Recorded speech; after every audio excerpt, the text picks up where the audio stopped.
Asọ̀hírù àgbàtínú ọlọ́run ọba. Ìwọ ló pamọ́, ìwọ ló fara jáde. Alárágbá yìí dániyàn, àrà tó wù ọ́ dáadáa ló dẹ̀ ń dán. Èyí tó ní káwa máa fẹ́ wé dá ládẹ̀ fi dá. Ìwọ ṣàlò ní kọ́kọ́rọ́ gbogbo ẹ̀mí nìyẹn.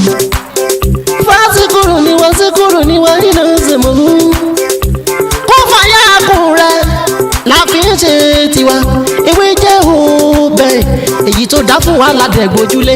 Èyí tó ní ká ló ládẹ̀ ń lò. Ọba ńlá ń dákun máa jẹ́ ká ṣiṣẹ́. Ọba tó rí gbogbo ẹ̀dá ta ò rí. Ìwọ lọ́ba tá ń gbàṣẹ lọ́dọ̀ rẹ̀. À ń bẹ̀ ọ́, à ń bẹ̀ ọ́, à ń bẹ̀ ọ́ gbóhùn wa. Torí lọ́la kó fàyà kùn. Good morning, good afternoon, and good evening, wherever you are watching me today. In today's video, I want to share with you how to use one powerful materials for favor booster and favor attraction. This particular recipe is different from using bad tea to attract money. Are you with me? I want to tell you that there is a power in nature, and this recipe doesn't cost you too much of money. If you can follow my instruction according to how I explain it, by the grace of Almighty God, you will surely share me a good testimony. The only ingredient you need for this assignment is clove. We call it kanafuru in Yoruba language. Kanafuru in Yoruba language. Anytime, any day, both my live video or short video, if you see me explain something about clove, I want you to grab it. Are you with me? This one is very small but very, very effective. So how to do it and how to use it. Hello everyone, welcome back to my channel. My name is Dr. Mutiu Olatiboye, also known as Babewinje.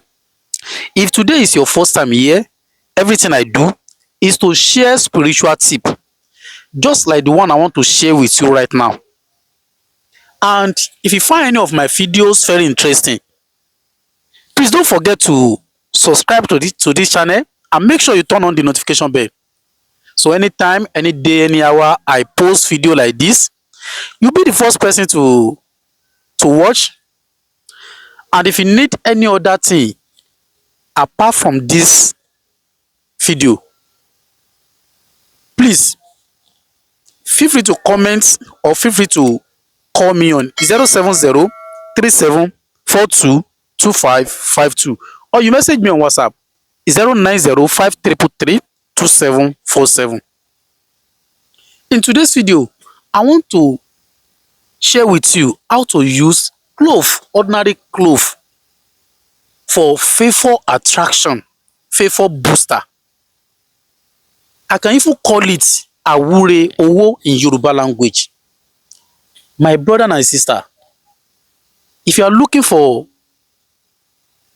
a favor from God, you want God to boost your favor, are you with me, without using any bad ingredients, I will advise you to follow this simple instruction. By the grace of Almighty God, you surely share me a good testimony if you apply your faith, because your faith is highly needed. So what are you going to do with the clove? I have a clove powder here. Clove powder. This is the powder. Clove, we call it kanafuru in Yoruba language. You can buy any amount of the clove. Powder it. When you powder it, then divide it into two. Divide it into two. Are you with me? Mix one with soap, any soap of your choice. You can use natural soap like this black soap, Ghana soap. And the second part, mix it with your cream, any cream of your choice. Mix it together.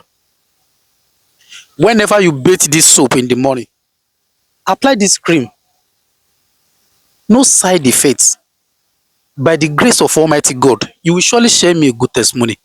It's very simple and very, very effective. Only if you follow my instruction. That is how to do it. Please, if you really love this video, help me to like this video. As you like this video, may Almighty God bless you and bless your family. Thank you very much. Eri, orúkọ mi náà ni Dr. Mutiu Ọlátíbóyè tí ayé mọ̀ sí Wẹ́ńjẹ́. Lórí ètò yìí, gbogbo wa la mọ̀ nǹkan tí a gbé dání tá a mọ̀ ń ṣe. A máa ń sọ̀rọ̀ nípa àṣírí ewé àtegbò. A máa ń sọ̀rọ̀ nípa àwọn nǹkan kéékèèké tí ò pani lára. Wọ́n á fi àsìkò yìí mo fi ń sọ fún gbogbo wa pé èyí tá a ṣe tá a ní bọ́lọ̀ dáadáa, Ọlọ́run má jẹ́ ká bá wọn dé díẹ̀. Ojú tẹ́ fi wọ́n wò mí, ojú yín ò ní fọ́ lágbára Ọlọ́run. Etí tẹ́ fi ń gbọ́ mi, etí náà ò ní di lágbára Ọlọ́run. Ẹ̀ẹ̀kan sí èmi náà lọ́mọ yín, àbúrò yín, olólùfẹ́ yín, Dr. Mutiu Ọlátíbóyè. Èyí tí mo mú wá fún wa ní òní bí a ṣe ń lo kànáfùrù fún iṣẹ́ àánú tó dájú. Ọlọ́ọ̀ba ni ọba tó ní àánú lọ́dọ̀. Àmọ́ gbogbo ìgbàkígbà tí èèyàn bá dán nǹkan kan wò, téèyàn sì rí èsì ayọ̀ ń díẹ̀, bóyá nísìnyí a sọ pé eléyìí ń sìn iṣẹ́ àánú ni. Gbogbo alámọ̀ yìí pé ní gbogbo àánú pátá ọ̀dọ̀ Ọlọ́ọ̀ba ló ti wá. Èyí tá wá lò tó wá rí tá wá rí àánú yẹn, definitely ọ̀dọ̀ àánú Ọlọ́run náà láti rí. Àní dààmú lágbára Ọlọ́run. So kí ni mo wá fẹ́ ṣàlàyé ní òní? Kànáfùrù ni ẹ jẹ́ ká wá. Bóyá ká wá bí ẹ̀kún ọwọ́ kan, ká wá lọ kó kúnná. Ẹ jẹ́ ká pín sí méjì. Tá bá ti pín sí méjì, ìdá kan bẹ́ẹ̀ jẹ́ kó pọ̀ ju ìdá kejì lọ. Èyí tó pọ̀ yẹn jẹ́ ká pò pọ̀ mọ́ṣẹ́, ẹni ọṣẹ tó bá wù wá. A lè pò mọ́ṣẹ́ dúdú, a lè pò mọ́ṣẹ́ funfun. Tá bá ti wá pò tán, ìdá kejì ẹ jẹ́ ká dà sínú ìpara tó bá wù wá. Tá bá ti lè fi dà sínú ìpara tó wù wá. Tá bá ti ń wẹ ọṣẹ yìí ní àárọ̀, ẹ jẹ́ ká máa fi ti ìpara yìí ká máa fi para tẹ̀lé. Lágbára Ọlọ́run, eléyìí ju à ń lo oògùn burúkú, à ń wá ìwákùwà kiri, wàláhì dán wò ní agbára Ọlọ́run. Ọlọ́ọ̀ba tó ní àánú lọ́dọ̀ yóò ṣe àánú yín tẹ́ bá ti ń lò. Èmi náà lọ́mọ yín lẹ́ẹ̀kan sí àbúrò yín, olólùfẹ́ yín, Dr. Mutiu Ọlátíbóyè. Tá bá wá ní ìbéèrè lórí èyí tá a mú wá yìí, ẹ bá kọ́mẹ́ǹtì. Tẹ́ bá lè kọ́mẹ́ǹtì, ẹ pè wá sórí 07037422552 tàbí kẹ́ ẹ sọ mẹ́sẹ̀gì sílẹ̀ fún mi lórí WhatsApp wa 09053332747. Ó dàbọ̀. Dr. Praise and Repeat, àlàáfíà, áńgẹ́lì mi ò ní sùn. Oríwo ya ògùn wa tán. Lọ́la kó bá yà kún Ọlọ́run ọba. Ewé ń jẹ́. Lọ́la kó bá yà kún Ọlọ́run ọba. Ewé ń jẹ́. Ewé á jẹ́. Ewé ń jẹ́. Àwọn onígbàgbọ́ sóhun mi lọ́jọ́ dìbò. Ewé ń jẹ́.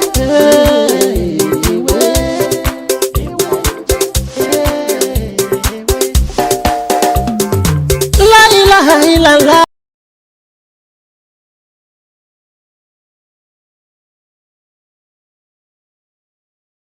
Lọ́la kó bá yà kún Ọlọ́run ọba. Ewé ń jẹ́. Lọ́la kó bá yà kún Ọlọ́run ọba. Ewé ń jẹ́. Ewé á jẹ́. Ewé ń jẹ́. Àwọn onígbàgbọ́ sóhun mi lọ́jọ́ dìbò. Ewé ń jẹ́.